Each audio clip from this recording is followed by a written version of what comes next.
man nga nagdawa. Okay, there's a boy. So, look at them. What is the boy holding on?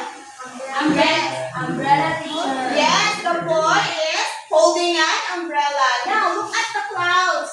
What can you see in the clouds? Yes? There is dark clouds teacher. Okay, yes. As we can see here in the picture, we can see the boy holding an umbrella and a dark cloud. Now, based on your observation, what do you think might happen next? Yes, Joy? Bakulan teacher. Yes, it might gonna rain. So what else? Kasi kung teacher kung magulang nabasa siya. Yes, the boy might be wet as well. So now, based on the clues, and or the picture, based on the picture, we can see or we can find the clues which are the boy holding an umbrella and a dark clouds. Now, today, we will listen to a story and then we will help Ben to discover a new things as he go along to his journey. But before that, we have here the classroom rules that needs to be followed. So class, the first is listen carefully. So while I'm talking here in front, I want you to listen to me attentively. Next is follow directions. Next, raise your hand or raise your right hand if you want to speak. Can you show me your right hand, class? Okay, very good. Next is respect each other. So before we proceed to our story, let us help Ben first to discover these new words. Are you ready, class? Yes, teacher. Okay, the first word is windy. When we say windy, it means having a lot of moving air. When the wind is blow strongly. Next is dark clouds. When we say dark clouds, it means thick clouds that cover the sky and show that the rain is coming. Next is blue. When we say blue, it is the past form of word blow. Can you blow for me, class? Yes, that's right. Next is the word flip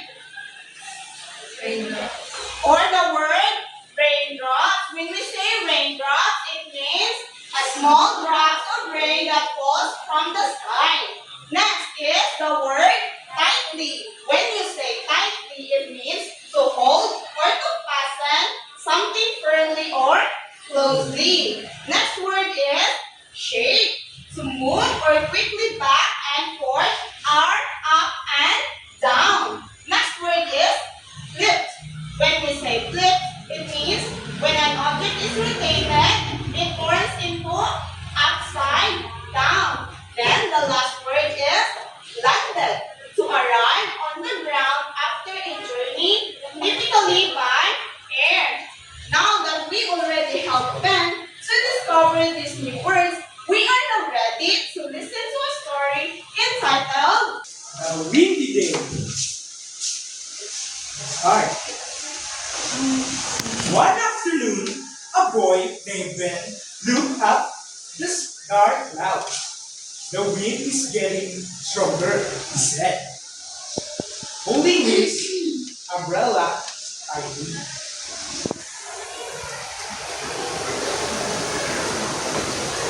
He walked down the street as the wind blew, harder and harder.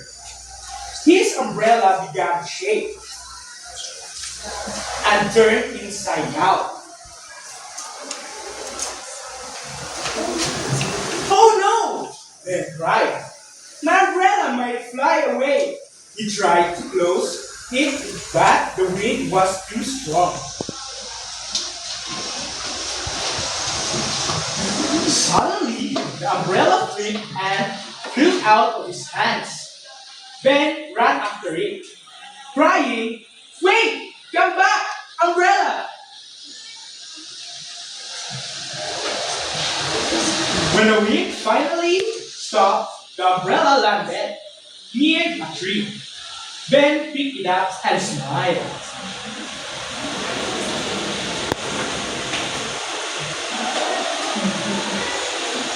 Next time, I'll wait for the rain before opening my umbrella. He walked home holding his umbrella carefully as the first raindrop began to fall. And that's the end of our story. Now, class, what is the title of our story again? The Windy Day. So, who was the character of this story? Yes, Joy? Then teacher. Very good. Now, what was Ben holding while walking under the dark clouds? Yes, Althea? Umbrella teacher. Very good. What happened when the wind blew strongly? Yes, Joy? Baliktad ang flying teacher. Yes. Now, what lesson did Ben learn at the end of the story? Yes? Teacher, bumulat na lang siya nga magulan. Bago magulan, i-open niya ang umbrella. Very good. Listen to our story. Now we've read about the story, The Windy Day. So, before we read the story fully, what do you think will happen to the umbrella if the strong wind blew? Yes, Brian? Kasi kung na dapat na ito. Very good. Now, what Brian did is what we so-called a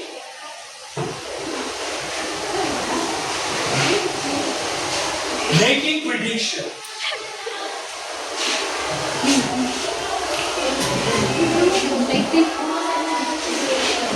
Tangin na lang.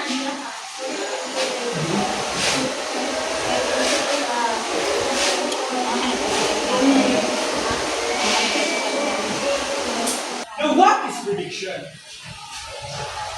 Prediction is a smart guess about what will happen next in the story or picture. Similarly to the story earlier that Ben saw a dark cloud. So he think that it might rain or blow a strong wind.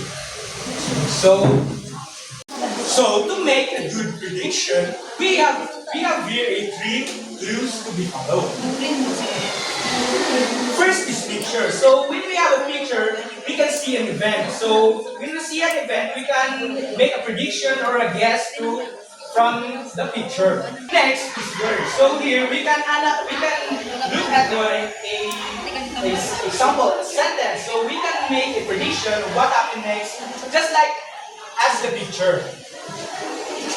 And the last is what you know. So we can make prediction of what we can know. Example, if we saw a dark cloud, we can predict it if it's going to rain. So to apply those 3 clues, let's go back to the story. So for example, Ben looked at the sky, and saw the dark cloud. So we have all experience that if we saw a dark cloud, it brings rain. So while we were reading the story earlier, did you try to predict the story? Yes, So your predictions hit your expectations here? Yes, teacher. Good. Now, class, I am here to set up the pictures.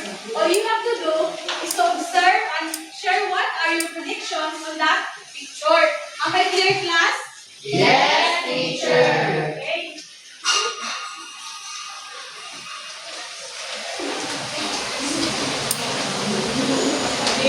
On this first picture, class, what have you observed? Teacher. Okay, Joy? Nagbabay, nag-donate o balon teacher. Okay, what do you think will happen when the girl gives nerd a turn? Okay, Rolisa? The balon will pop, teacher. Okay, very good. The balloon will pop.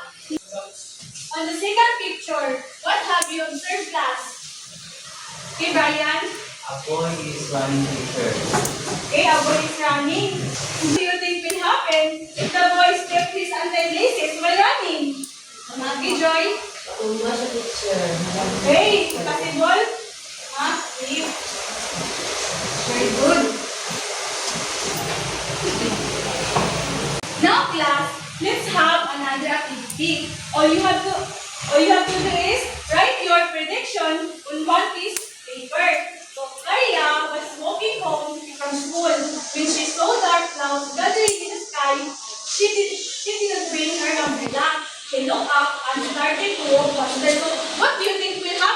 write it in your paper and I will call one representative to share their prediction.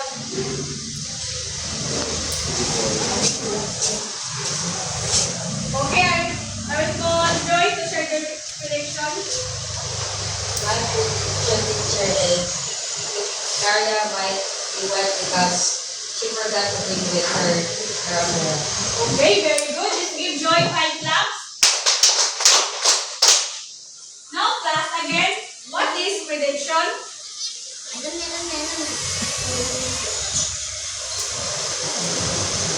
Okay, Brian. When we talk about predicting picture, it is guessing or predicting what will happen in the future or in the future or Okay, very good. How can we make a good prediction about what will happen next in a story or from a picture? How can we make a good prediction about what will happen next in a story or from a picture? Okay, Lisa. It will be through pictures, words, or lines. Okay, very good. Now, class, why is it important to join and do our activities together? What is Joy? To make things easier, teacher. Okay, very good, Joy. Now, let's give ourselves a 5 claps. Now, class, since you already know our topic, we will have an activity. Now, look at the picture, class. What have you observed? Training. How about the second picture? learning about Learning and reading. How about the third picture? Writing. Okay, very good. Now, class, on your bond paper, draw what do you think will happen in the picture? Choose only one picture and after the drawing, color it to make it beautiful. And after that, I will call one representative to present their drawing. Am I clear, class? Yes, teacher. Okay, very good. Now it's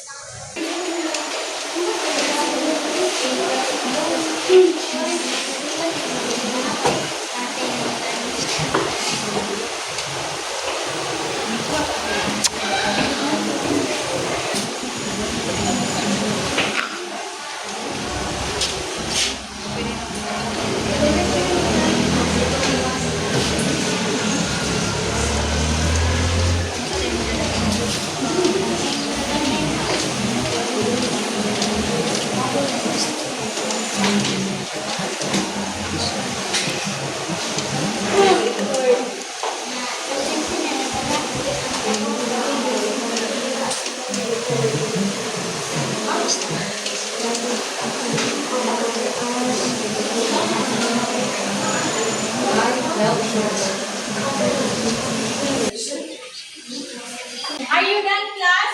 Yes, teacher. Okay. I will call Camille to present. Say good afternoon, classmates. So I took this picture and I predicted that since nag-review na sila diri may predictions is environmental, review na siya, tapos ang mga basura kay gana sa management level. Okay, very good. Now, give Camille class. Now, class, we will have an individual activity.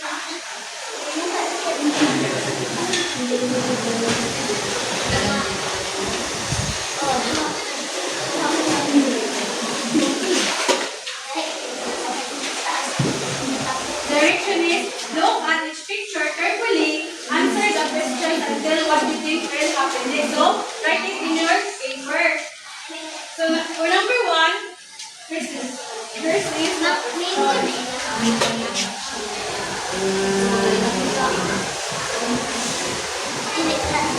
what is the girl doing? What do you think will happen if she accidentally spills the paint? So, that's the question for number 1. Are you done, class? Yes, teacher. For number 2, look at the picture. So what can you see in the picture? What do you think will happen to his ice cream if he doesn't eat it quickly? Matunaw, sir. Okay, so write it in your paper. So for number 3, so what do you think will happen to the plant? So write it here in your paper.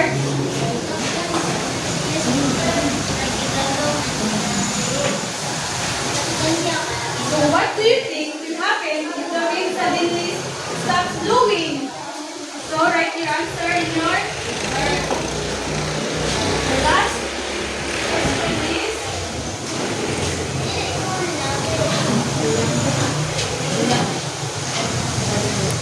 So what do you think will happen if it doesn't look left and right first? So write your answer in your paper. So are you done, class? Yes!